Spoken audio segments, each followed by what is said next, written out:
Hello বন্ধুরা, আশা করি সকলে ভালো আছেন। ফুটন্ত গরম জলে ঢ্যাঁড়স দিন আর দিয়ে দিন একখানা পেঁয়াজ আর একখানা টমেটো। তারপরে বানিয়ে ফেলুন অসাধারণ টেস্টি এই রেসিপিটা। এতটাই টেস্টি না, এরপর থেকে এই ঢ্যাঁড়স আনলে পরে এই রেসিপিটাই আপনারা বানাবেন, এতটাই টেস্টি। চলুন তাহলে বানিয়ে ফেলি। আমি এখানে 600 গ্রাম মতন ঢ্যাঁড়স নিয়ে নিয়েছি। আগে থেকে জল দিয়ে ধুয়ে পরিষ্কার করে নিয়েছি। আর একটা মাঝারি সাইজের পেঁয়াজ নিয়ে নিলাম। পেঁয়াজের খোসাটা কেটে বাদ দিয়ে ওপর থেকে একটু কাট লাগিয়ে দিচ্ছি। একটা মাঝারি সাইজের টমেটোও নিয়ে নিয়েছি। টমেটোটা ওপর থেকে একটু কাট লাগিয়ে দিচ্ছি। এবারে আমি 1 বাটি জল, মানে গরম জল বসাতে দিয়ে দিয়েছি কড়াইতে। জলটা যখন বেশ ফুটতে শুরু করেছে তখন এর ভেতরে দিয়ে দিলাম 1/2 টেবিল চামচ লবণ।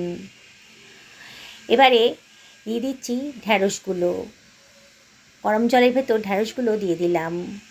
আর দিয়ে দিচ্ছি একখানা পেঁয়াজ। আর দিয়ে দিচ্ছি টমেটোটা। সব কিছু খুব ভালো করে মিশিয়ে নেব। খুব বেশি রান্না করব না, মিনিট 2 এটাকে ফুটিয়ে নেব। বন্ধুরা, অসম্ভব টেস্টি একটা রেসিপি। একবার দেখলেই কিন্তু আপনাদের এটা বানাতে ইচ্ছা করবে। আর একবার যদি বানিয়ে খান না, তখন বারে বারে মনে হবে যে এইরকম করেই বানিয়ে খাই। এতটাই টেস্টি, বানানোটাও খুব সোজা। দেখুন, মিনিট 2 মধ্যেই কিন্তু বেশ ফুটতে শুরু করেছে। খুব বেশি রান্না করব না, তাহলে কিন্তু ঢ্যাঁড়সটা বেশি নরম হয়ে যাবে। এবার একটা স্ট্রেনারের সাহায্যে আমি ঢ্যাঁড়সগুলোকে তুলে অন্য একটা পাত্রের ভেতর রেখে দিচ্ছি। বন্ধুরা, রেসিপিটা ভালো লাগলে পারে লাইক শেয়ার কমেন্ট করতে কিন্তু ভুলবেন না। সমস্ত ঢ্যাঁড়সগুলোকেই আমি অন্য একটা পাত্রের ভেতর তুলে রাখছি।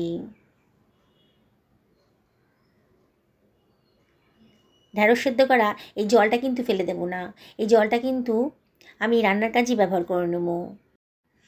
ঢ্যাঁড়স টমেটো পেঁয়াজটাকে একটু ঠান্ডা করে নিলাম। পেঁয়াজ আর টমেটোটাকে সরিয়ে রেখে ঢ্যাঁড়সগুলোকে আমি এবার কেটে নেব। ঢ্যাঁড়সের মাথার দিকের অংশটা আর বোটার দিকের অংশটা আমি কেটে বাদ দিয়ে দিচ্ছি। এইভাবে পুরো ঢ্যাঁড়সটা আমি কেটে নেব। যেসব বন্ধুরা রেসিপিটা দেখছেন অথচ এখন আমাকে সাবস্ক্রাইব করেননি, তাদেরকে আমি রিকোয়েস্ট করবো আমার চ্যানেলটা সাবস্ক্রাইব করার জন্যে। পাশে থাকা বেল আইকনটা অবশ্যই ক্লিক করে দেবেন, তাহলে আমার আনার নোটিফিকেশানটা আপনারা চটজলদি পেয়ে যাবেন। দেখুন, সমস্ত ঢ্যাঁড়সগুলোকেই কিন্তু আমি একইভাবে কেটে নিচ্ছি। ঢ্যাঁড়স যদি এইভাবে রান্না করেন না, ঢ্যাঁড়সের ভেতর যে স্যাঁতস্যাঁতে একটা ভাব থাকে সেটা কিন্তু অনেকটাই কমে যাবে। খুবই টেস্টি হবে। ভাববেন না ঢ্যাঁড়সটা জলে সেদ্ধ করে নিয়েছি বলে পুষ্টিগুণটা কমে গেছে। ওই জলটা কিন্তু আমি রান্নার কাজেই ব্যবহার করে নেব। এবার ঠান্ডা হয়ে গেছে, টমেটোর খোসাগুলো আমি ছাড়িয়ে ফেলে দিচ্ছি। আর টমেটোটাকে আমি ছুরি দিয়ে ছোটো ছোটো টুকরো করে কেটে নিচ্ছি।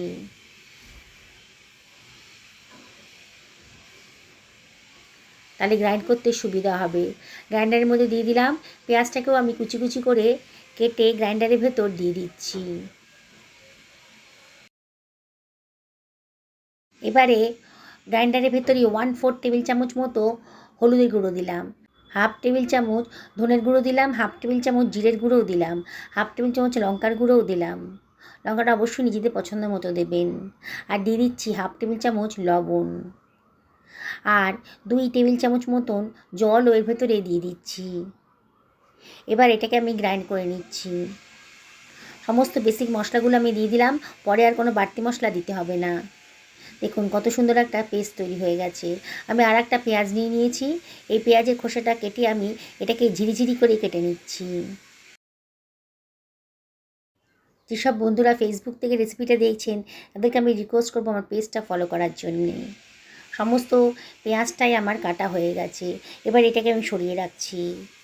গ্যাস ওভেনে একটা কড়াই বসিয়ে দিয়েছি। কড়াইটা যখন বেশ গরম হয়ে গেছে তখন 1 টেবিল চামচ সর্ষের তেল দিয়ে দিলাম। 1/4 টেবিল চামচ মতন গোটা জিরে দিলাম। এবার এর ভেতরে দিয়ে দিচ্ছি 1/2 টেবিল চামচ মতন মৌরি দানা। দারুণ সুন্দর একটা ফ্লেভার আসবে। এবার কুচনো পেঁয়াজটাও এর ভেতরে দিয়ে দিচ্ছি। দিয়ে সব কিছু খুব ভালো করে মিশিয়ে নেব। অনবরত কিন্তু নাড়তে হবে, নাহলে কিন্তু পোড়া লেগে যেতে পারে, তখন খেতে ভালো লাগবে না। এবারে আমি এর ভেতর দিয়ে দিচ্ছি 1 টেবিল চামচ মতন আদা রসুন বাটা। সব কিছু আবারও খুব ভালো করে মিশিয়ে নিচ্ছি।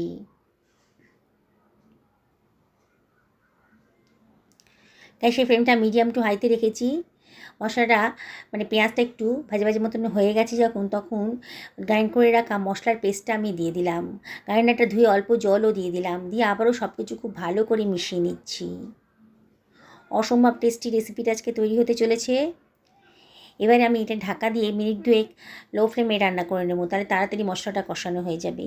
2 মিনিট বাদে আবারও ঢাকাটা তুলে একটু নাড়াচাড়া করে দিচ্ছি।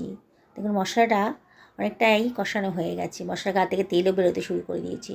3 টেবিল চামচ টক দই আমি ভালো করে ফেটিয়ে রেখেছিলাম, সেটা দিয়ে দিলাম। বাটি ধুয়ে একটু জলও দিয়ে দিলাম, দিয়ে আবারও সব কিছু খুব ভালো করে মিশিয়ে নিচ্ছি। দইটা দেওয়ার সময় গ্যাসের ফ্লেমটা লোতে রাখবেন, নাহলে অফ করে দেবেন, নাহলে কিন্তু দই ফেটে যেতে পারে। আমি গ্যাসের ফ্লেমটা লোতেই রেখেছিলাম, পরে আবার মিডিয়াম টু হাইতে করে দিয়েছি। 1/2 টেবিল চামচ মতো চিনি দিয়ে দিলাম। চিনিটা অপশনাল, তবে দিলে পরে কিন্তু দারুণ সুন্দর একটা টেস্ট আসবে। এবার মশলাটা কষানো হয়ে গেছে, মশলার গা থেকে তেলও বেরোতে শুরু করে দিয়েছি। আমি এবার সেদ্ধ করা ঢ্যাঁড়সটা এর ভেতরে দিয়ে দিচ্ছি, দিয়ে সব কিছু খুব ভালো করে মিশিয়ে নিচ্ছি।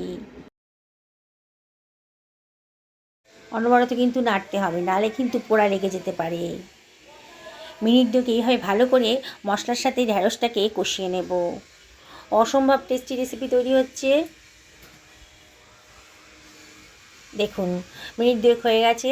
এবার ঢ্যাঁড়স সেদ্ধ করা জল আমি 1 বাটি মতো এর ভেতরে দিয়ে দিলাম, দিয়ে আবারও সব কিছু খুব ভালো করে মিশিয়ে নিচ্ছি।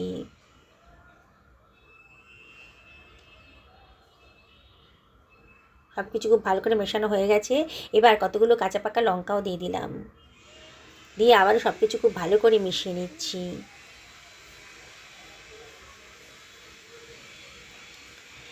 এবারে এর ভেতরে দিয়ে দিচ্ছি 1/4 টেবিল চামচ গরম মশলার গুঁড়ো। খানিকটা কসুরি মেথি হাতে ডলে দিয়ে দিলাম, দারুণ সুন্দর একটা ফ্লেভার আসবে। 1/2 টেবিল চামচ মতো গোলমরিচের গুঁড়োও দিয়ে দিলাম, যদি ভালো লাগে তাহলে দেবেন, দিলে পরে কিন্তু দারুণ সুন্দর একটা ফ্লেভার আসে, খেতেও ভালো লাগে। আবারও সব কিছু খুব ভালো করে মিশিয়ে নিচ্ছি। সব কিছু ভালো করে মেশানো হয়ে গেছে। এইবার ঢাকা দিয়ে মিনিট 5 একেবারে লো ফ্লেমে রান্না করে নেব। 5 মিনিট বাদে দেখুন গ্রেভিটা কিন্তু বেশ কমে গেছে, আর অনেকটা ফুটতেও শুরু করে দিয়েছে, দেখেই সুন্দর লাগছে। অসম্ভব টেস্টি, একবার বাড়িতে অবশ্যই বানিয়ে ফেলবেন এই ধরনের টেস্টি রেসিপিটা। এবার একটা সার্ভিং প্লেটে আমি এটাকে সার্ভ করে দিচ্ছি। দেখুন বন্ধুরা কতটা লোভনীয় হয়েছে। বাড়িতে যারা ঢ্যাঁড়স পছন্দ করেন না, আমি গ্যারেন্টি দিয়ে বলছি, এইভাবে যদি বানিয়ে দেন না, তারা কিন্তু চেয়ে চেয়ে খাবে। আমি আপনাদেরকে একবার রিকোয়েস্ট করব, একদিন আমার মতন করে এই ঢ্যাঁড়সের রেসিপিটা বানিয়ে ফেলুন, পরিবারের সকলকে খাওয়ান, নিজেও খান, দেখবেন পরিবারের লোক দারুণ খুশি হয়ে গেছে। কালারটা দেখুন, সামান্য খরচে অসম্ভব টেস্টি একেবারে রেস্টুরেন্ট স্টাইলের ঢ্যাঁড়সের রেসিপিটা তৈরি হয়ে গেছে। সুস্থ থাকুন, ভালো থাকুন কামনা করেই ভিডিওটা শেষ করলাম। নমস্কার নেবেন।